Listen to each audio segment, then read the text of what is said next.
Your reputation recruits. Reality retains.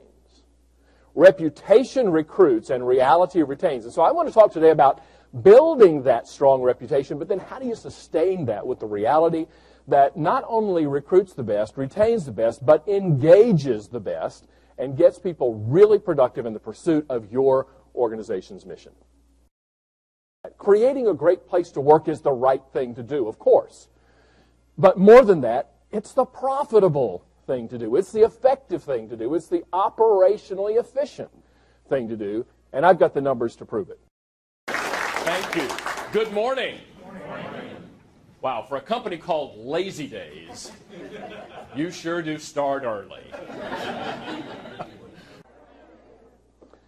Take away my factories, someone once said, and I'll build a new and better factory. But take away my people, and grass will grow on the factory floor. Come on, who said that? Was that some bleeding heart social humanitarian do-gooder who never had to make a payroll? No, those are the words of Andrew Carnegie, the immigrant industrialist, a capitalist with a capital C, a man whose bank account in today's dollars would stir envy in the heart of Bill Gates. And yet here he was talking about the value of people to his steel business.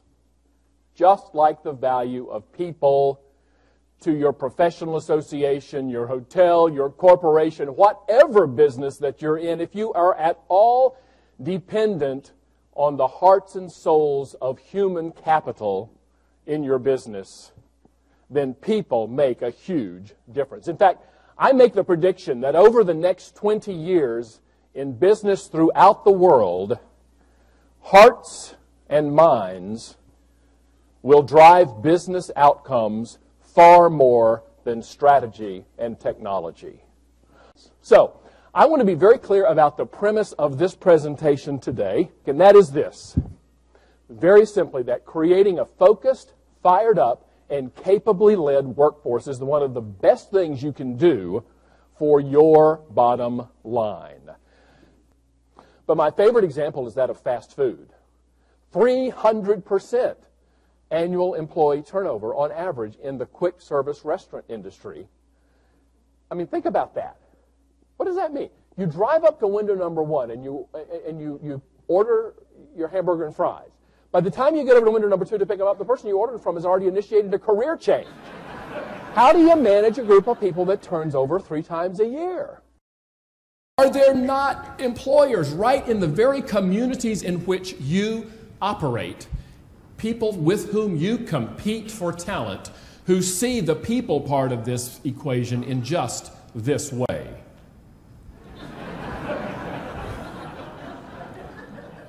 What is it about organizations that have a strategy? Now, I've used that word many times today already. It is a strategy. It's not an accident. Just like you have a finance strategy, you have a capital strategy, you have a geographic strategy, you have a product strategy, you have a service strategy, you have a customer strategy, you have a marketing strategy, you must also have a people strategy. And when that people strategy strikes the right chord, then your profit strategy falls right into place with this. I came across this sign, and I had to take a picture of it.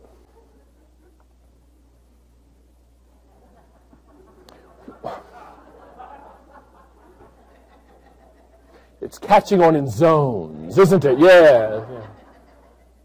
Like, why would they need a sign? Here's the thing. Your people are not clairvoyant. Apparently, neither are they.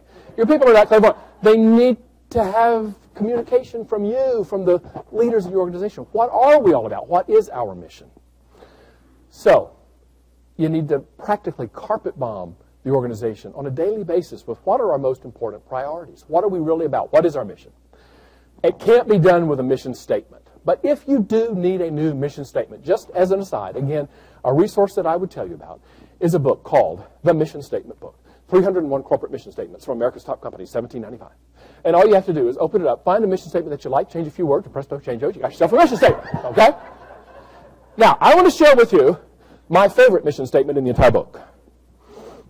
Our mission is to maximize shareholder value and satisfy our customers' needs while providing our employees a rewarding and productive work environment and conducting our affairs responsibly in the community. We will accomplish this mission by creating a corporate vision of successful growth, by carefully managing our assets, and by integrating our business through effective planning and allocation of resources.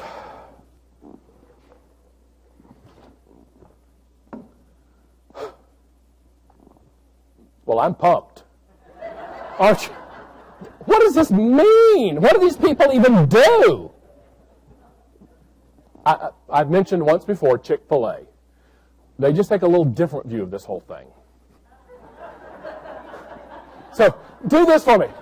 Pretend you're at the eye doctor for your annual exam. Which is clearer, A or B? So it just doesn't have to be that complicated, does it? But it has to come from here. And it has to be genuine. It has to be authentic. And it has to be important. And it's a little bit like Charlie Parker said about music when he said, if you don't live it, it won't come out of your horn. If you don't live it, it won't come out of your horn. If you don't live your mission, if you don't lead your people with that mission flowing through your veins, it can't possibly come out in what you do, and your people will never know what it is. So here's an assignment for you to understand if people have gotten the message, if people are in touch with your mission. Do this. And everybody can do this. This is my favorite assignment of the whole list because everybody can do it. As soon as you get back, I want you to ask the first 5 or 6 people you see this question. What are our top 3 business priorities? Before you ask the question, answer it yourself. Write it on a slip of paper. Put it in the bottom drawer of your desk or someplace where you'll remember where it is. Go out and ask that question and see what kind of consistency you get. Tim told you in the introduction that I have written a series of books with Bill Catlett, my business partner and co-author, with the phrase Contented Cows in the title. Contented Cows Give Better Milk was our first book. And the point of the book was that in the same way that contented cows give better milk, and that's pretty well scientifically established, fulfilled, engaged employees give better performances at work. That's all the point that we were making. There's a strong correlation, a strong business connection between the way people are treated at work and organizational outcomes. Now, I have to tell you, the books have absolutely nothing whatsoever to do with cows. Let's dispense with that right now. We are not saying that your people are cows. Are we all clear on that point? We are not saying that your people are cows, that they look like cows, that they act like cows, that they smell like cows, that they have any other bovine characteristics. But we are saying that in the same way that contented cows give better milk, engaged employees are more productive and give better performances. So that's what the first book was about. And people say, well, where'd you get the phrase contented cows? We got it from Carnation milk, of course. And if you were to go to the grocery store today and buy a can of Carnation milk, you would still see on the label it says, from contented cows. And so we use the phrase contented cows with the express written consent of the Nestle Corporation, which now owns Carnation. I was on a Southwest flight not too long ago, and one of the flight attendants, he was an older, I say older, he was like my age, you know, he was older than most of the other flight attendants on the flight, and he was male, and he seemed to be in training. He seemed to be new. I started talking with him about things because I like to talk with people who work for companies known as great places to work, and I said, do you like working for Southwest? He said, oh, I love it. Great, best company I've ever worked for. I said, how long have you been here? He said, 17 years. I'm thinking, nice guy, but slow learner. I said, really? I said, as a flight attendant? He said, I'm not a flight attendant. I'm a pilot. Really? He said, yeah, we come back here about twice a year to work with the people who really keep this plane in the air. How cool is that? I said, now, it's not like a job trade thing, is it? He said, don't worry about that. But how cool is that? Is that something you could do maybe in your bank? Is to let people see how their work interfaces with everyone else's. We haven't talked about anything today that's going to cost you a lot of money, that's going to take you a lot of time, or for which you need to ask any permission.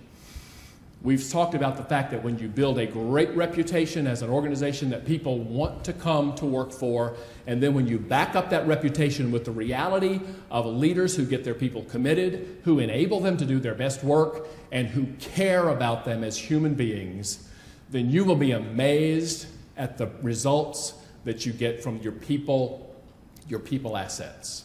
Because contented cows do give better milk. Thank you. Thank you.